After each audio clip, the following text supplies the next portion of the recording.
As we gaze across today's spiritual landscape, a unique and difficult migratory movement can be detected, percolating beneath the surface.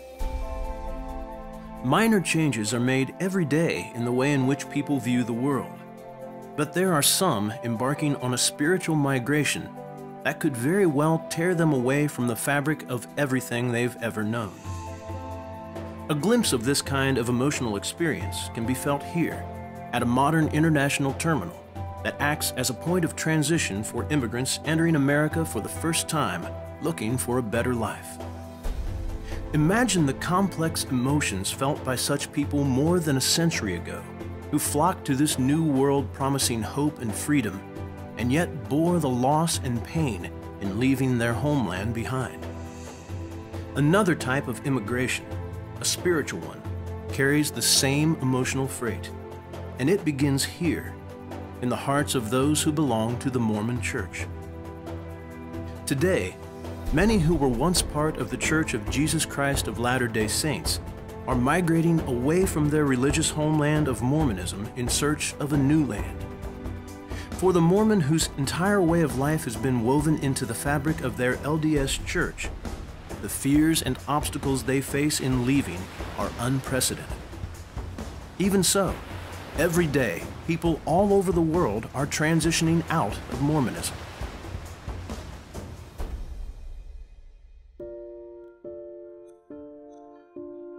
Mormons believe in free will. We do believe in agency. We love everybody. I do have friends and other acquaintances that have been affiliated with the church and are no longer affiliated with it. I think we just continue on being with friendship. To the extent that I can understand that better, where they're coming from and their perspective, then I feel like my own understanding of my own belief is strengthened.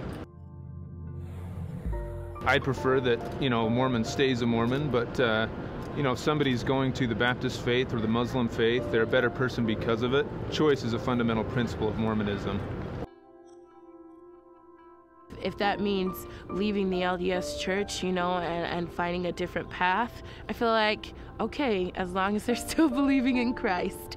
I was feeling a lot of pain and guilt while I was there. I was the prima donna in my church, I guess you could say, of following the strict moral codes and whatnot. And the more that I've been separating myself from it and analyzing where are those painful feelings, where are those guilty feelings coming from, and recognizing that that's someone else's opinion of why I should be feeling guilty. I would ask questions and answers were trivial. They weren't very deep, and it was, if it's not in the set standard we get from the booklet that we're told to tell people, then we really don't know what to do. Well, I didn't necessarily disconnect from the faith aspect of it. I still believe in, the gospel and the scriptures and things like that. What I don't believe in is the social construct. If you went outside the box and thought on your own, I got the feeling that I was not worth a whole lot. I want to be LDS. I just want to be who I am as an LDS person, and I want to be able to be that and be happy with that, and I don't want to have to deal with, people trying to put me in some kind of a box. I found that people have a whole bunch of different experiences within Mormonism, and a lot of times their experience within Mormonism puts them on a certain pathway as they leave Mormonism.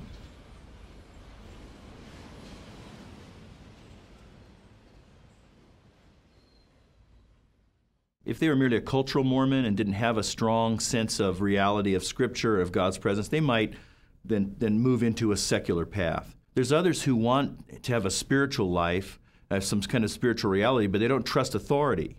And so they want to then become their own authority and pick and choose for themselves, and will gravitate towards spiritual paths that are more amenable to sort of the individual authority and conscience. So when I was faced with seeking out answers that were outside of what I had been told, it was very painful, because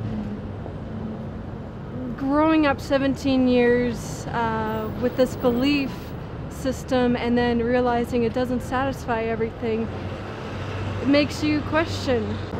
And even now I'm still dealing with some of the bitterness towards that whole process of rediscovering myself without the church. I went through the experience of really attacking and having a lot of like, I don't like the church at all. This is not me. I'm not the church. But then coming kind of full circle on some things, honesty, love. I think the idea of Christ is fantastic, and that's something that I'm still very much into. I'm very happy with where I'm at spiritually, and now I can accept that part, that aspect of my life of growing up as that was great for then. I don't really advocate persuading one person one way or another other than to just look inside themselves and trust what they feel. I'll go to a family Christmas party and take a seat next to my grandpa, and he knows where I am, but he won't talk about it. And I want to talk about where I am, but he doesn't want to hear it. It was really hard for my mom, who's very much a member of the church, to kind of see that and accept that, but the whole idea of her love kind of helped us through understanding each other. My mom passed away 3 years ago, but she was a convert to the church, and she was like, you know what, I'm just going to be me and I'm going to live the gospel. And I watched how the gospel and the scriptures and the commandments and things like that, I watched her change and become a better person. So I think despite all the stuff that's going on, that's what kind of keeps me going, is the fact that Christ does love you, and it really is about what he thinks, not what anybody else thinks, and we need to remember that. Wherever you find yourself on your spiritual migration away from the LDS religion, you ought to be commended for your courage.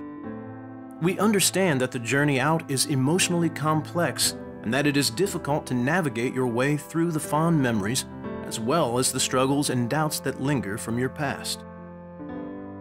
The emotional trauma of leaving behind your religious homeland, and with it your identity and social network, is a reality. But you don't have to face that reality alone. You can be encouraged to know that others have gone before.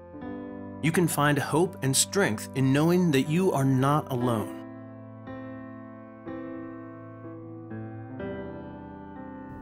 One of the fondest memories that I have growing up LDS was just the friendships that we had.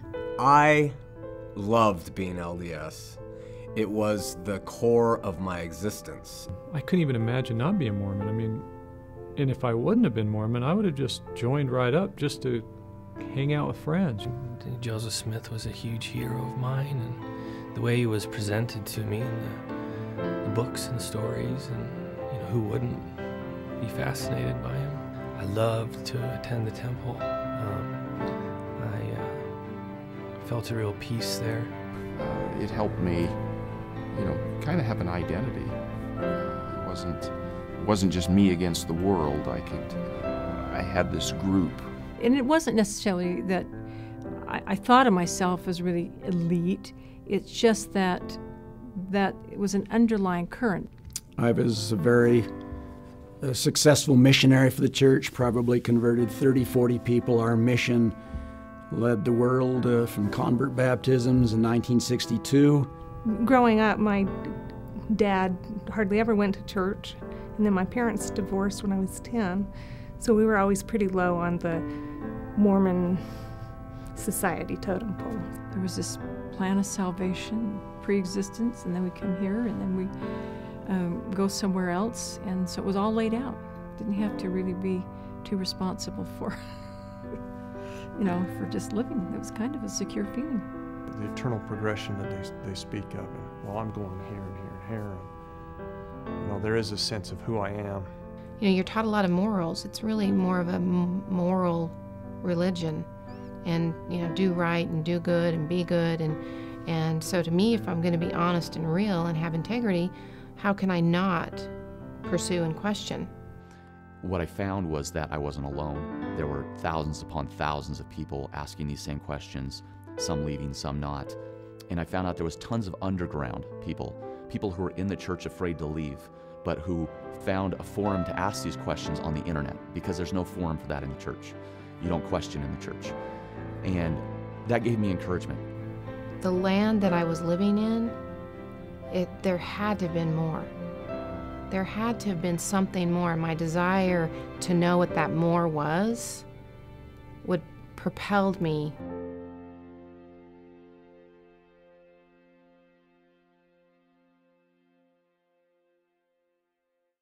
The tipping point was desperation.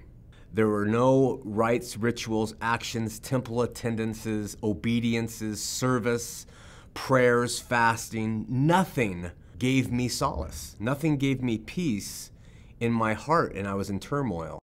My dad one day said, "Doesn't it make you feel good to be where you were supposed to be?" while we were walking home from church. And the more I've thought of that, and I thought, no, I just want to get church over with. Church was just, that wasn't praise and worship to me. That was just going to sit somewhere to do what I was supposed to do to keep the peace. I'm anything but anti-Mormon. My genesis into looking closely at the Mormon doctrine has been simply a search for Jesus Christ. We came to worship auxiliaries and so on.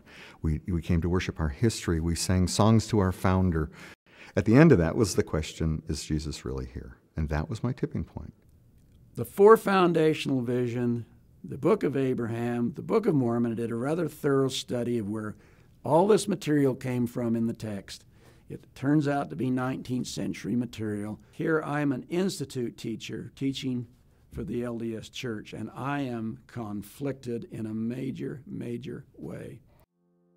Everything became a big question, and back then, I put it this way, God just became really flaky, and I couldn't trust who this God was. I had been prepared my whole life to go out on a mission, and you see the missionaries, and you think, wow, they're amazing, and that's the way people view you, and you realize, nothing's changed. I'm still just Greg, and I started to really struggle with not feeling like I measured up, and even though I was trying my hardest. And I started, reading the Book of Mormon, really paying attention, just trying to prove to myself that, look, this is true, this is the way to go. You need to get back into this and start trying again. And in that process of trying to prove to myself that it was true, ended up doing the exact opposite. It seemed like you go to church and find out all the reasons you're going to go to hell, and if you're not going to hell for this or that, you're going to hell for what you're missing out on.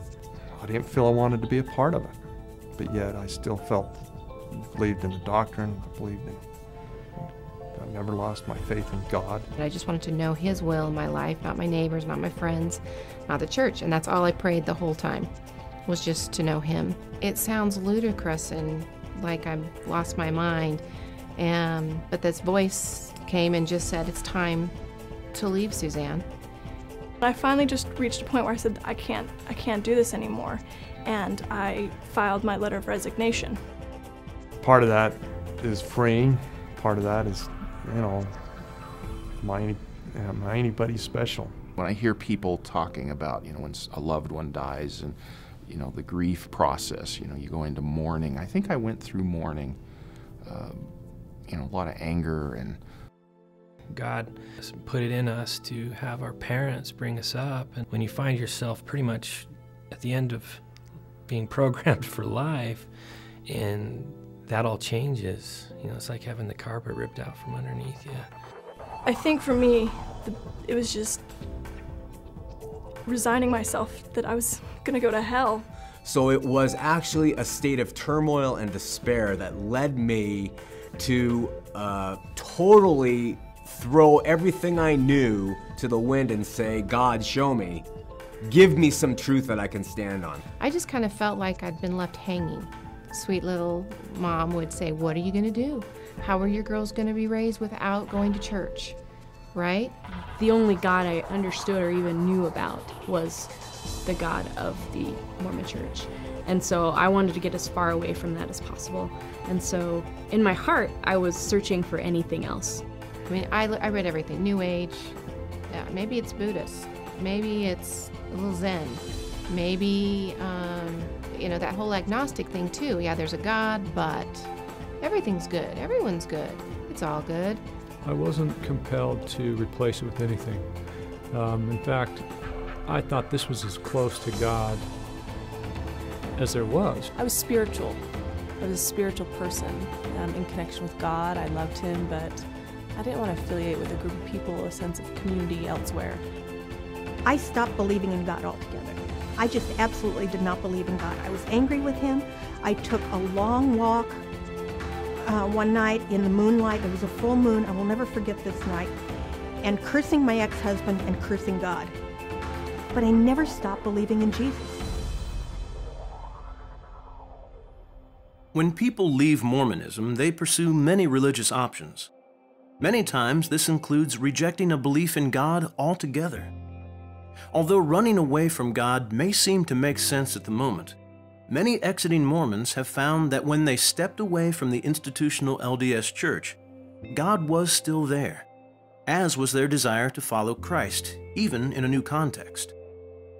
The courage that drove them away is the same courage that drove them toward Jesus Christ as they wrestled with a multitude of emotions and questions. They found that God's grace and God's love remained with them throughout their difficult migration. Yeah, it's painful, but I think it's worth it. Some people just think truth's more important than loyalty to tradition, and some people are more inquisitive than fearful. I guess I'm one of those people. Frankly, I'd be so comfortable and I'd be so happy to go back to the LDS Church. I can't. But I wish I could, because I'm comfortable there. And so, new things that I have to learn, yeah, they're a little uncomfortable right now.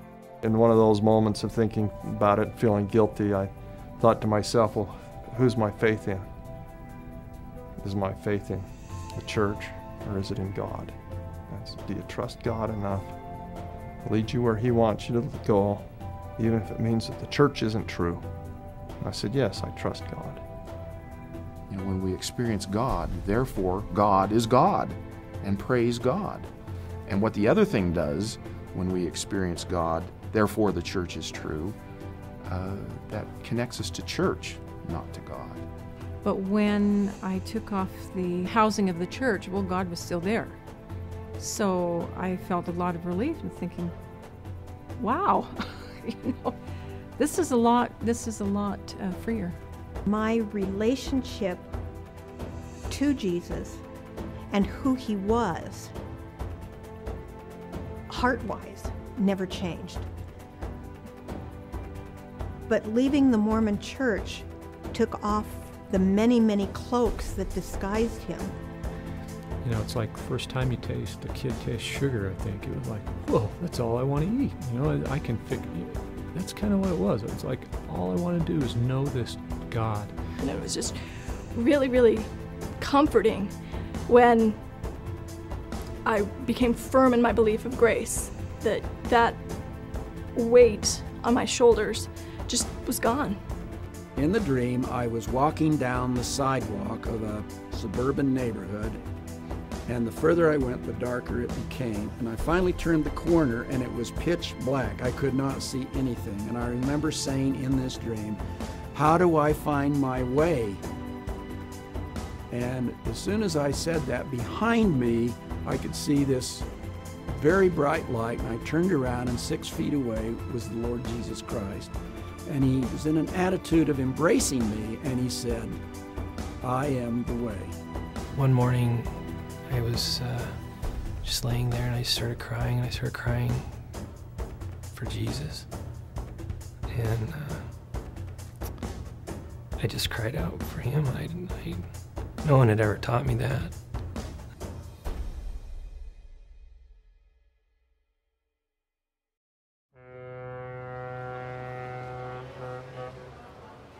because a person's coming out of a homeland. Their homeland has defined everything about them. It's defined how they think about the world, their values, their customs, all of their stories, and all of their heritage and their identity. And as they settle into, if an immigrant settling into a new land doesn't have to repudiate all of that, but they're going to have to learn how things work in this new home that they've come to live in. I certainly don't believe that a total extraction from your old culture in order to move into a new religious culture, shall we say, is necessary. But in the case of Mormonism, there is much to appreciate and celebrate and retain of the old cultural ways. I mean, I'm still Mormon. I mean, not doctrinal, but I grew up that. I know those people are my people. They were. I don't know how to separate. It's like saying I'm German and I come over to America and now I'm American because I'm in America. There's things that I brought with me. Making the jump from being an ex-Mormon to being a Christian just kind of came through an exploration of, okay, so I can't identify myself by what I'm not, but what am I? I was a Mormon and those beliefs are still in the back of my head and keep popping up occasionally, but that I've moved past that and I've come to a higher, better belief, and I am a Christian. I'm not a Mormon. Today, I look at myself and my identity no longer as LDS. Today, I am a follower of the way. I am a follower of Jesus Christ. I have found that being a Christian is not being a religion. It's having this relationship, this open dialogue with other believers and with God himself. I would counsel maybe a good long season if you're new to the world of traditional Christianity, of just listening carefully. It's a lot like an immigrant coming into a culture, moving to another country and having to learn the language. There is quite a bit of that really does need to happen. When our friends come out of the LDS church, and it depends how quickly they're coming out, but for the most part, they're still grieving. And they need to recognize that they're grieving, and there needs to be time and space. For most of them, they're leaving entire social networks, their established close friends, relatives, and they're ostracized and alienated. And it's difficult for different people in different ways. But one of the things I've seen that probably happens with anyone who is seeking and trying to find where they belong, where truth is, they tend to beat themselves up.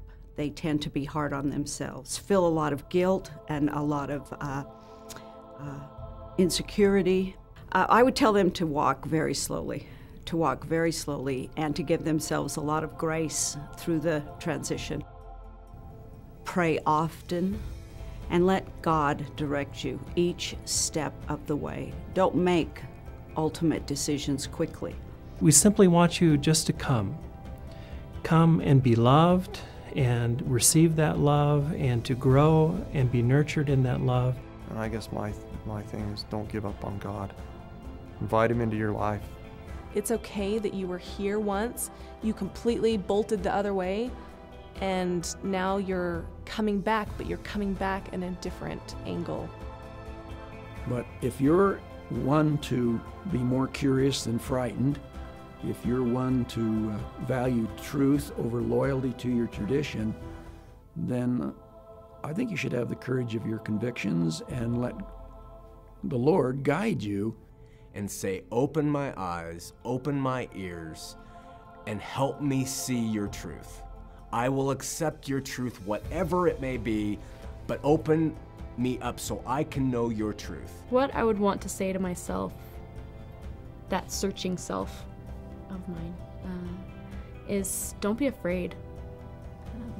It takes a lot of courage to step out of this complete community that is within the LDS culture.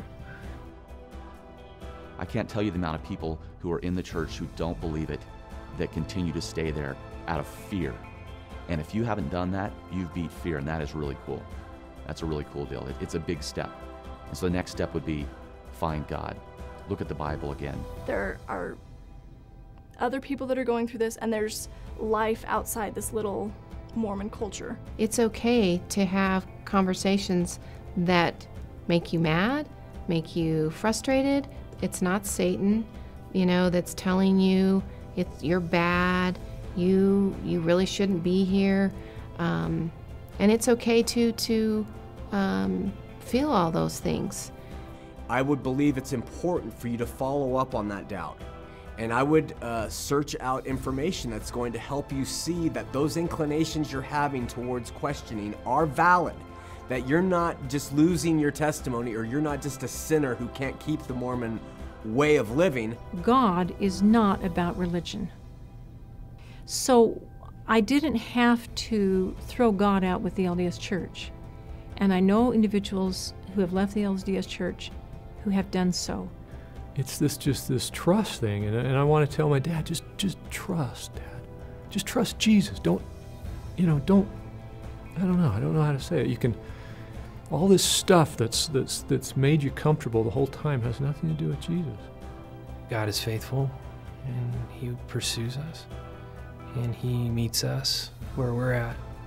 That concept is God. He meets us where we're at. He died on the cross and came to us.